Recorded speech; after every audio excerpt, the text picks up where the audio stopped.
شریعت گھر کو سکھی پریوار بنانا چاہتی ہے، گھر کو جنتی پریوار بنانا چاہتی ہے، نوالا دے کر، مباشرت کے ذریعے سے،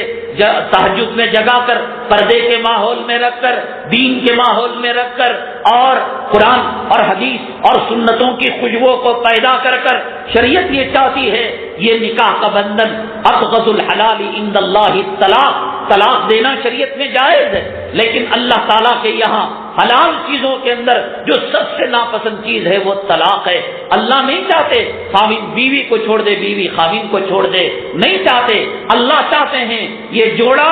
عالم برزخ میں بھی رہے۔ حدیث پاک میں آتا ہے جیسے ہم لوگ جمعہ کی محفل میں بیٹھے ہوئے ہیں، جمعہ کی نماز ہوگی تو ٹینری روڈ کے علاقے والے، شیواجی نگر کے علاقے والے، ٹین گارڈن والے، ایک ایک علاقے کے لوگ حرم پاک کے اندر دیکھیے گا، بڑا عمدہ منظر ہوتا ہے جمعہ کے بعد۔ وہ ستون نمبر اور وہ جو ہے کبوتروں کی نشانی یا ایک قبرستان کا گیٹ نمبر وہ بتا دیتے ہیں۔ انڈیا کے لوگ وہاں چلے گئے، آسٹریلیا کے لوگ وہاں چلے گئے، برما کے لوگ وہاں چلے گئے۔ یہ جیسے ہمارے یہاں میلاد جمعہ میں انجمنوں میں ہوتا ہے، حدیث پاک میں ہوتا ہے کہ یہ جو مرنے کے بعد مردے ان کا ایک اجلاس ہوتا ہے، ایک انتاکشری کا مقابلہ، ایک کمپٹیشن ہوتا ہے، اور اس کے اندر آ کر لوگ کہتے ہیں کہ میں امام صاحب ہوں، میرے مقتدیوں نے میرے حق میں اتنا قرآن پڑھا، استاد کہتا ہے میرے شاگردوں نے اتنا پڑھا، باپ کہتا ہے میری اولاد نے اتنا پڑھا، دادا کہتا ہے میرے پوتروں نے اتنا پڑھا، نانا کہتا ہے۔ یہ مجلس ہوگی، جب یہ مجلس ہوگی ماں بھی تو ہوگی اس میں، باپ بھی تو ہوں گے، اور بیوی بھی تو ہوگی، اور بچے بھی تو ہوں گے۔ تو اگر نیکوکار ہوں گے تو وہاں ہنسی خوشی ملیں گے، اور اگر بدکار ہوں گے ان الفجار لفی سجین، اللہ ان کو قید خانوں کے اندر، اللہ تعالیٰ اپنی جیل کے اندر، اپنے عذاب خانے کے اندر ان کو رکھے گا۔ اس لیے اس شادی کے رشتے کو سات بندھن والا دنیا والے کہتے ہیں، لیکن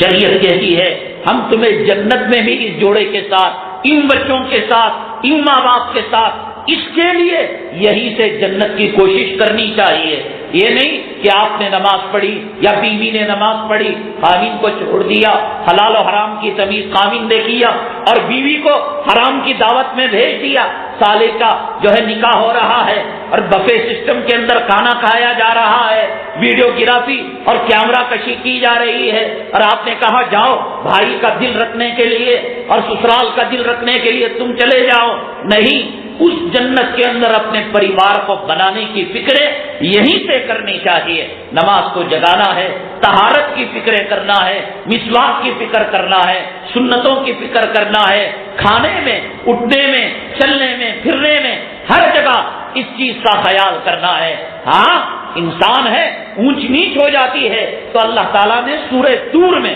سورہ رعد میں اور سورہ مومن کے اندر اللہ نے شرطیں لگائی کہ جنت میں جانے کے دونوں لائق ہونا چاہیے، لیکن سورہ طور کے پہلے رکوع میں اللہ تعالیٰ نے گنہگاروں کو، مومنوں کو خوشخبری دے دی کہ وَأَلْحَقْنَا بِهِمْ ذُرِّيَّتَهُمْ، چلو بھائی 19-20 کا، 2-4 نیکیوں کا ذرا سا فرق ہو گیا، اپنی شان رحیمی اور اپنی شان کریمی سے ہم جو ہے اس کی تلافی کر دیں گے اور جنت میں تم صاف جو ہے کر دیں گے۔ لیکن شرط یہ کہ ماں باپ اپنی اولاد کو دینی سانچے میں ڈھالے، اور اولاد اپنے ماں کی قدر کرے، اپنے باپ کی قدر کرے، بیوی اپنے حقوق ادا کرے، خاوند اپنی بیوی کو دین کے راستے پر چلانے کی فکریں کرے، تب جا کر اللہ تعالیٰ اس نعمت سے ہمیں مالا مال کرے گا۔ تو یہ بڑی افسوس کی بات یہ ہے کہ دنیا کے سڑے گلے نالوں کے پاس، پیشاب کی مہریوں کے پاس جا کر ہم اپنی بیوی کو یاد کریں، وہ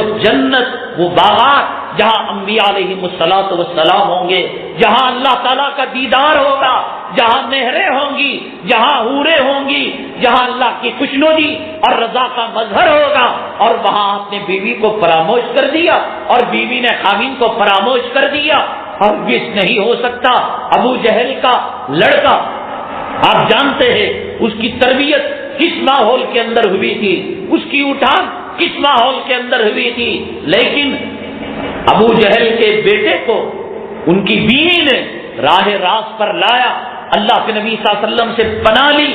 اور پھر اور ان کو مجبور کیا، اور آج یہ ہے کہ ابو جہل کے بیٹے کا نام لیا جاتا ہے تو رضی اللہ تعالیٰ عنہ کہا جاتا ہے۔ بخاری شریف کے اندر ان کی روایتیں، مسلم شریف کے اندر ان کی روایتیں، صحیح ستہ کے اندر ان کی روایتیں۔ اللہ نے یہ طاقت خاوندوں کے اندر دے رکھی ہے کہ بیویوں کو جنت کے راستے پر چلائے، اور بیویوں کو یہ طاقت دے رکھی ہے کہ خاوند کا رخ موڑ سکے، ماں باپ کو یہ طاقت دے رکھی ہے کہ قو انفسکم واہلیکم نارا کا وہ عملی جامہ پہنا سکے۔ اس لیے آپ دعائیں بھی کرتے رہیں، کوششیں بھی کرتے رہیں کہ اللہ ان جوڑوں کو عالم برزخ کے اندر بھی باقی رکھے، عالم محشر کے اندر بھی باقی رکھے۔ فَأَمَّا مَنْ أُوتِيَ كِتَابَهُ بِيَمِينِهِ فَيَقُولُ هَاؤُمُ اقْرَءُوا كِتَابِيَهْ إِنِّي ظَنَنتُ أَنِّي مُلَاقٍ حِسَابِيَهْ فَهُوَ فِي عِيشَةٍ رَاضِيَةٍ فِي جَنَّةٍ عَالِيَةٍ۔ اور سورہ انشقاق کے اندر ہے کہ جب نامہ اعمال سیدھے ہاتھ کے اندر دیا جائے گا تو یہ اپنی بیگم کو، اپنی اولاد کو، اپنے خاندان کے لوگوں کو کہے گا، اجی آج تو ہمارے مزے کے دن ہیں، آج تو ہمارے خوشی کے دن ہیں، آج ہم کامیاب ہو گئے، اللہ کی رضامندی کا اور جنت کا پروانہ اور جہنم سے خلاصی کا پروانہ اللہ تبارک تعالیٰ نے ہمیں دے دیا ہے۔ ایک